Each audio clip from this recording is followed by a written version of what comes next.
सभी विश्व की आत्माओं के संबोधित तो किया जा रहा है, लेकिन जो अनन्य बच्चे हैं, वारिस क्वालिटी की आत्माएं, कि तुम ऐसा मत करो।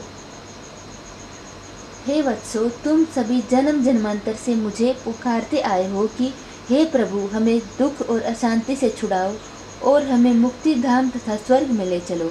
अतः अब मैं तुम्हें वापस मुक्ति। प्रभु को कौन? परमेश्वरी पुकारती है। बच्चे तो दुखी अशांत हो जाते हैं, वो जैसे पुकारी थी वैसे बच्चे को पुकार, बच्चे थोड़े इस प्रकार से पुकारते हैं उनके स्वरूप से। हाँ, बच्चे दुखी अशांत होकर के तड़पते हैं ऐसे, लेकिन पुकार तो उसी का होता है, खुद ही का ही होता है। हाँ, द्रौपदी की पुकार से वस्त्र मिला था, ज्ञान का वस्त्र था वो। अतः अब मैं वापस तुम्हें मुक्ति इस प्रकार का जिसकी चीर खींची गई थी उसके अंदर एकाग्रता। बाकी बच्चों का इस प्रकार के कहीं चीर, एक घटना जो दिखाई गई, तुम सब द्रौपदियों ने, एक द्रौपदी की घटना थी और इस प्रकार से उनको प्रत्यक्ष होकर के और धीरे धीरे सिस्टम को ठीक किया गया था। हाँ चलिए, बाकी तो सब मिर्च मसाला ज़्यादा लगा, चटपटा किया गया है जी।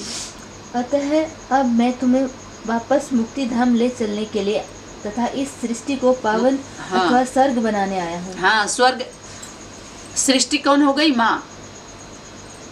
वो पवित्र थी, है और रहेगी, वो पतित होती ही नहीं है।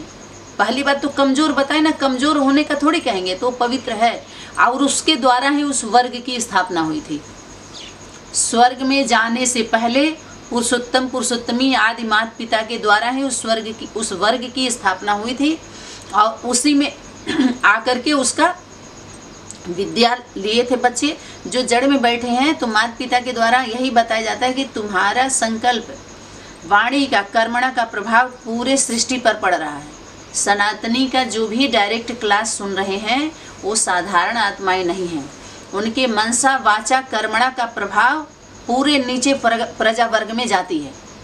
वो सुधरेंगे तब। जनता तो कहती है सत्ता में, सत्ता कहती है जनता सुधरे तब हम सुधरेंगे, लेकिन अपना आध्यात्मिक सत्ता में, धर्म सत्ता में पहले स्वयं परिवर्तन से विश्व परिवर्तन गाया हुआ है कि पहले खुद सुधरो तो अपने आप ही सुधर जाएंगे।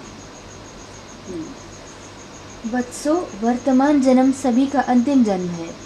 अब आप वैकुंठ सतयुगी पावन सृष्टि में चलने की तैयारी करो, अर्थात पवित्र और योग युक्त बनो, क्योंकि अब निकट भविष्य में श्री कृष्ण या श्री नारायण का राज्य आने वाला ही है तथा इससे इस कलयुगी विकारी सृष्टि का महाविनाश एटम बमों, प्राकृतिक आपदाओं तथा ग्रह युद्ध से हो जाएगा। बाहरी दुनिया का भय दिखा करके, अरे अंदर का भी ग्रह युद्ध छिड़ गया है ना। जब इसमें अत्याचार होता है ना, मैसेज मिलने के बाद, ज्ञान मिलने के बाद जब अति होता है ना, वहां से शुरुआत होती है पापियों का पाप।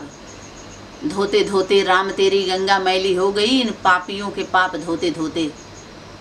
पाप माना ही झूठ, सत्य बराबर कोई तप नहीं होता है और झूठ के बराबर कोई पाप नहीं होता है। गुरु सदगुरु से अगर झूठ है, गुरु संग कपट, मित्र संग चोरी, या हो निर्धन या हो कोढ़ी। एक दृष्टांत दिखाते हैं कृष्ण का। सुदामा जी ने चना चुराया था, चना ऐसा दिखाते हैं, इसलिए वो गरीबी को झेले। ऐसे ही पुरुषोत्तम पुरुषोत्तमी का संगम युग मिलन में उत्तम उत्तमी बच्चों को अपने हर कर्मों पर, मनसा पर, वाणी पर सावधान होके रहना चाहिए।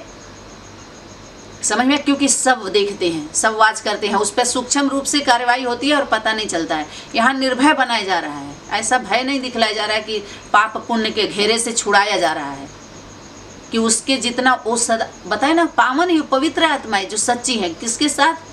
गुरु के साथ तो रहना ही रहना है। गुरु सदगुरु के साथ ही। अगर गुरु रूठ जाए तो ठौर नहीं है, और कोई रूठ जाए, आजकल के लोग तो मिल जाएगा ठौर, लेकिन वही रूठ जाए तो। और उस ये तन विष की बेलरी, गुरु अमृत का खान, आशीष दिए जो हरि मिले तो भी सस्ता जान। जो गुरु सदगुरु का तन है वो अमृत का खान है, और अपने को विष ही समझो। मन मत परमत कितना हो पाता है। तो इसीलिए बार बार अमृत डाल के विष को खत्म किया जाता है, निगेटिव को खत्म किया जाता है। हम पॉजिटिव में रहते हैं, ध्यान देते हैं उस पर, हमेशा कान में हम श्रवण करते रहते हैं ताकि हम विचलित ना हो, हमारे द्वारा कुछ इस तरह के श्रीमत के वरखिलाफ कार्य ना हो, उल्लंघन ना हो। प्रतिदिन हम चार्ज होते हैं ना, सुबह का क्लास माने क्या है, चार्ज हो रहे हैं। हाँ। चित्र में श्री कृष्ण को विश्व के ग्लोब के ऊपर मधुर बंसी बजाते हुए दिखाया गया है, जिसका अर्थ यह है कि समस्त विश्व में श्री कृष्ण श्री नारायण का एक छत्र राज्य होगा, एक धर्म होगा, एक भाषा और एक मत होगी। वो कहाँ देखा जाएगा? संगम पर ही तो देखा जाएगा। वो छत कौन सा है जो एक की भाषा माने थे? वही तो उस छत के नीचे आएंगे। माता पिता को ही तो बोला छत, आधार भी चाहिए, छत भी चाहिए। धरती पर ही तो छत बनाएंगे। छाता लेकर खेती होगी क्या? छत पर कितना कर लेंगे? अपने लिए साग सब्जी बोलेंगे और लोगों को थोड़ी आप खिलाएंगे, पड़ोसी को थोड़ी दे पाएंगे। अपने लिए ही हो जाए वही बहुत है। गमले में कितना दिन पानी डालेंगे, नमी रहेगी, धरती से जुड़ जाइए ना, आराम से करिए खूब। तो जो परम पिता और परमात्मा है, उनके छत के नीचे आइए, उनके छत्र छाया के नीचे आ जाइए। और क्या है? और समस्त और पूरे विश्व में श्री कृष्ण श्री नारायण का कौन सा कदम पर बंसी, कौन से कदम के डाल पर बैठे थे? कदम कौन सा था? कदम का वृक्ष था ना, उसमें अपना कदम रखे थे। कदम माने ही आधार, बुद्धि रूपी पांव। आधार चाहिए ना इस कलयुग की दुनिया में। उधार का आधार तो जब चाहेंगे तब खींच लेंगे लोग। आधार वो हो जो और लोगों को खींच ले, जो खींचने में लगे हुए हैं ना। आधार आपका कलयुगी दुनिया में ऐसा होना चाहिए। आधार अगर हिलता है तो ऊपर वाले हिलते रहते हैं। जो आधार लेंगे, हिलने वाला आधार लेंगे तो क्या करेंगे? जब आधार हिलता है तो हल्ला करेंगे। समझ में आ रहा है कि नहीं? उधार के आधार वाले ही हल्ला कर रहे हैं, क्योंकि स्थिर नहीं है। अस्थाई हुए हैं सिर्फ, लेकिन स्थिर नहीं है। साधन के बीच में साधना होती है क्या? साधन तो खींच लिए जाएंगे। इस साधन तो जरूरत भर के लिए, जरूरत से ज्यादा अगर आप ले रहे हैं तो भगवान से लोग क्या मांगते हैं? साईं इतना दीजिए जामे कुटुंब समाए। हमारे कुटुंब में इतना ही देना कि जो 2-4 साधु हैं उनको खिला सकें, हमारा घर पवित्र बने, हमारे उस साधु संतों तपस्वियों का कदम पड़े, हमारा घर मंदिर जैसा लगे, मंदिर जैसा हमारा घर का वातावरण शुद्ध हो, पवित्र हो। उतना ही देना। वो भूखा ना जाने पाए, उनको हम खिला सकें, हम भी भूखा ना रहें और वो साधु हमारा भूखा ना जाए। इतना ही मांगते हैं कि और कि भूल जाएं। इतना मत देना कि हम तुमको भूल जाएं इन साधनों के बीच में। और यहाँ तो इतना साधन हो गया है, क्या ही बताया जाए। उसका क्या लिस्ट दिया जाए आप लोगों के बीच में। कोई खाते खाते मर रहा है और कोई बिना खाए मर रहा है। और कहे सभी बाबा के बच्चे, गरीब होगा।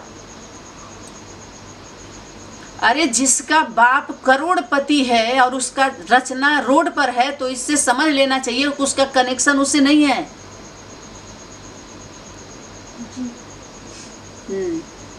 बहुत से लोगों की यह मान्यता है कि श्री कृष्ण द्वापर युग के अंत में आते हैं। उन्हें यह मालूम होना चाहिए कि हाँ चलो, आपको मालूम हो गया तो क्या कर लिए। हाँ जी श्री कृष्ण तो सर्वगुण संपन्न, 16 कला संपूर्ण निरंकारी एवं पूर्णतः पवित्र थे।